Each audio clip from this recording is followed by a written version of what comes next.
Thank you. Good to see everybody here. Thanks for making it out. I hope you didn't have too much digging to do in order to be able to drive here, but the sunshine is brilliant and it's a nice warm day. And we're excited to share some music with you. And rather than doing the kind of pre-concert lecture that I've done in the past, I'm going to speak a little bit about each of the pieces, give you a little bit of background, each piece individually before we perform it. So the first composition we're going to play is the Brook Green Suite by Gustav Holst. So Holst lived in the early 20th century in Britain. He spent much of his career not just composing, but also teaching, because he realized that composing on its own was not going to be enough to pay the bills. He's perhaps best remembered today for his orchestral suite, The Planets. Big mammoth work, very exciting and very popular. A lot of his other music is just, for whatever reason, less well known, but he wrote several pieces for his students. He taught for many years at the St. Paul's School for Girls in the Hammersmith district of London. That school still exists, and he was very much respected there for building up a very fine music program, and he wrote several compositions for the students at the school. Brook Green, he wrote in 1933, a year before he passed away. Brook Green is the name of a park that's just across the street from the school. You can find it even today on the maps. And it's a rather, somewhat kind of idyllic three-movement work where he had a couple of goals in mind. One was that he wanted to write something which technically was not particularly challenging. He wanted to be within the abilities of a group of high school students. And yet at the same time, he was trying to write something which was sophisticated and beautiful. I think you'll find the first movement is kind of rather idyllic, and one can almost imagine walking around in the park across from the school during a lunch break or so, with just a little bit of kind of a hint of something dark in the middle of the movement. The second movement is kind of an elegant, old-fashioned dance, and it sounds like English folk song. He himself wrote the tune, but Holst did a lot of study of English folk song. There was a great revival of English folk song in the early 20th century. He was very much a part of it, so that very much informs the second movement, as well as the third, which is kind of a lively jig. He attended the first performance of the work in 1934. He himself wasn't conducting, but he attended the first performance of the work by his students, and he passed away not long afterwards. He had some health issues. So there's perhaps just a little bit of a autumnal feeling at times to the work as well. We hope you enjoyed the three-movement Brook Green Suite by Gustav Holst.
Thank you. Yeah, that's quite a workout, especially that last movement. Kind of a perpetual motion, but a lot of fun. So hopefully the first two movements put you to sleep. The third movement, at least woke you up. We're now going to switch to Scandinavia, to Sweden specifically, to the composer Dag Birge. 20th century composer. He lived into the 1980s. And he was all about composing music that was pleasing, which doesn't necessarily mean light or superficial, but he wanted music to speak to audiences. And as you know, the 20th century was a time when there were a lot of composers writing very thorny music, which many people found challenging, and he wanted to do something that would speak directly to the listener. In addition to writing a lot of serious music or concert music, he also wrote lighter works. Some of you may be familiar with the popular song contest in Europe, the Eurovision, which is a big deal over there every year. In 1965, Sweden's entry, the music was written by Dag Birge, actually. So yes, he even ventured over to the pop side. In addition to composing, he was a music critic for one of the main newspapers in Stockholm. He worked with the radio, so multifaceted musical career. This serenade, which he wrote in 1937, remains probably one of his best-known works today.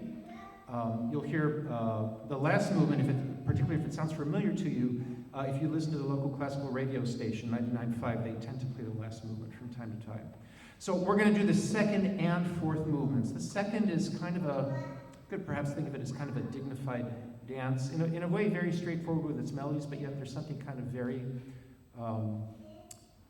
soulful about it, if you will, at the same time. And then it concludes with a very lively march, which actually, though, ends surprisingly quietly. So, two movements from the Serenade by Dag Birge.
So next, Concerto Grosso by Handel, after which we'll tune. Yeah.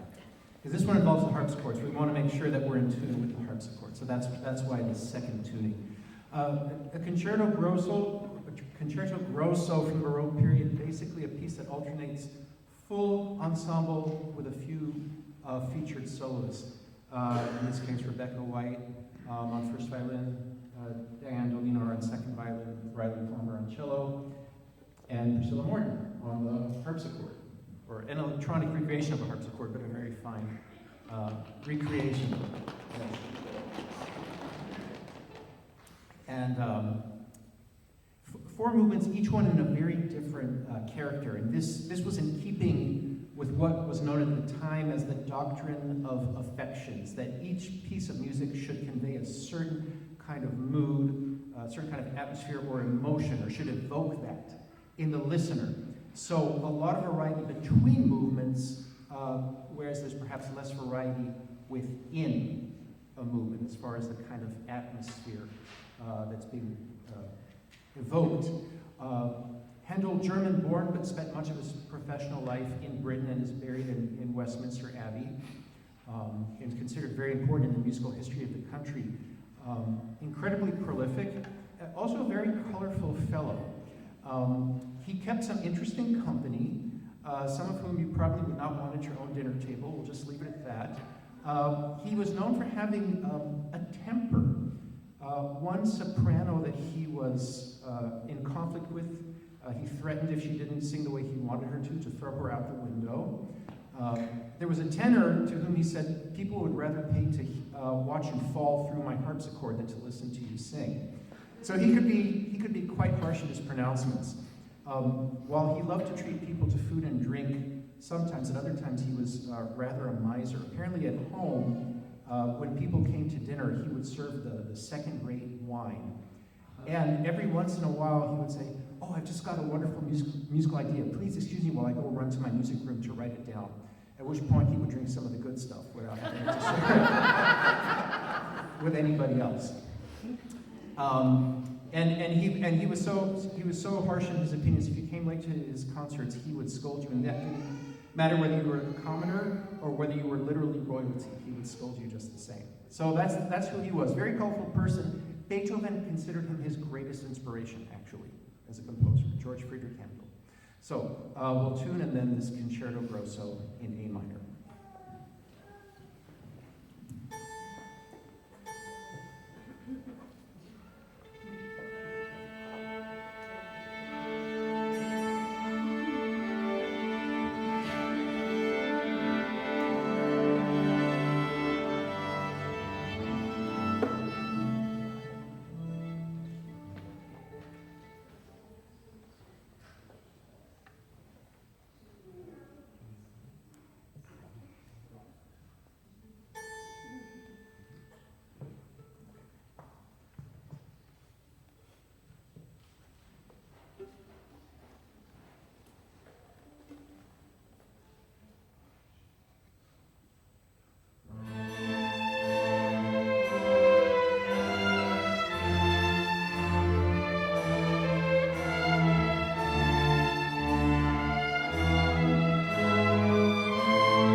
some of his personal faults, at least after the fact. At least we didn't personally suffer from them, because he wrote such wonderful stuff.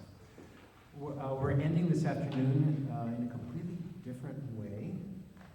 Had Halayla is a traditional Eastern European Hasidic Jewish nigun. Nigun, or nigun, is a Yiddish word. It comes from Hebrew, basically means melody. And back in the old days, in Eastern Europe, it would have been sung by Hasidic, which are kind of very religious, devout, pious, and spirited Jews at things like the afternoon Sabbath meal or Saturday evening when the Sabbath has concluded. A very spirited tune. And then the tune made its way to modern Israel, and words were composed for it, which, as near as I can tell, these words didn't exist back in the day. It was, like I said, just what we call a wordless melody.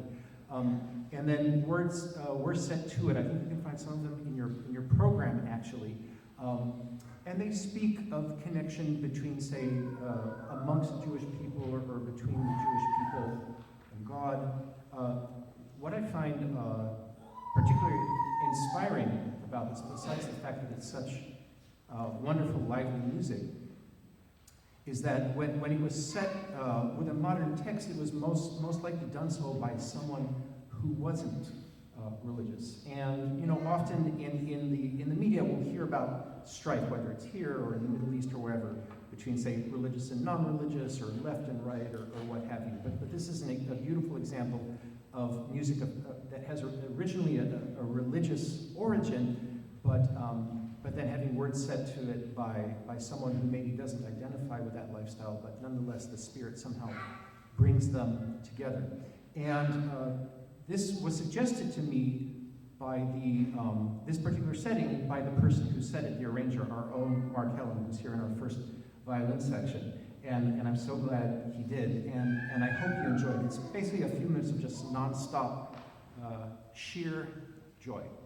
So, it's known as both Rad Halayla, like night has fallen, or Rav Halayla, which could be understood as either Lord of the night or Mighty is the night. So there's even several different ways that you can understand the title. We hope you enjoy. If you find yourself wanting to move some along with the music, don't be bashful. Thanks for joining us this afternoon.